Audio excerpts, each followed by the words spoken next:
जय श्री कृष्ण। श्रीमद् भगवद गीता अध्याय 18 श्लोक 78। यत्र योगेश्वरः कृष्णो यत्र पार्थो धनुर्धरः तत्र शीर विजयो भूति ध्रुवा नितिर्मतिर्ममा।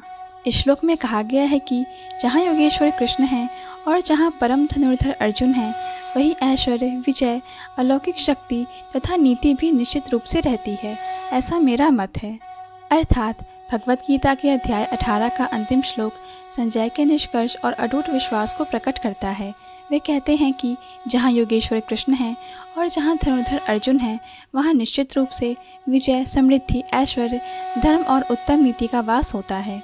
इस श्लोक में श्री कृष्ण केवल एक व्यक्ति नहीं, बल्कि दिव्य ज्ञान, सत्य, विवेक और उचित मार्गदर्शन के प्रतीक हैं। वहीं अर्जुन साहस, कर्तव्य निष्ठा, परिश्रम और धर्म के लिए कर्म करने वाले आदर्श मनुष्य का प्रतिनिधित्व करते हैं।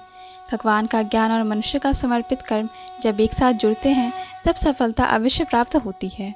यह श्लोक हमें जीवन का महत्वपूर्ण संदेश देता है कि केवल ज्ञान होना या केवल परिश्रम करना पर्याप्त नहीं। यदि हमारे निर्णय विवेकपूर्ण हो, उद्देश्य धर्म सम्मत हो और कर्म निस्वार्थ भाव से किया जाए, तो सफलता स्थायी और सार्थक होती है। संजय का यह कथन केवल महाभारत के युद्ध तक सीमित नहीं है, बल्कि प्रत्येक व्यक्ति के जीवन पर समान रूप से लागू होता है।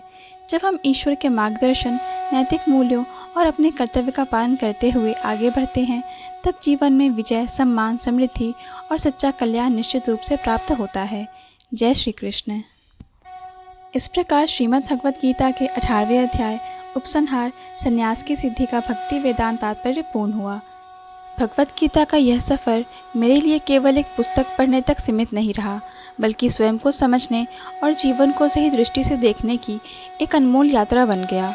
इसका संपूर्ण सार यही है कि मनुष्य को फल की चिंता छोड़कर निष्ठा और ईमानदारी से अपने कर्म करते रहना चाहिए, क्योंकि कर्म हमारे हाथ में है, परिणाम नहीं।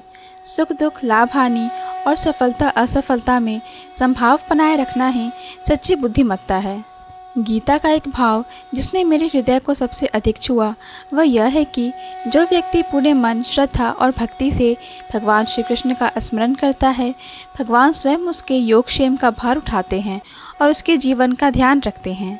इस यात्रा ने मुझे बहुत कुछ सिखाया और मैं हृदय से आभारी हूँ कि मुझे भगवद गीता पढ़ने का अवसर मिला। मेरी यही कामना है कि हर व्यक्ति अपने जीवन में कम से कम एक बार भगवद गीता अवश्य पढ़े। धन्यवाद। जय श्री कृष्ण।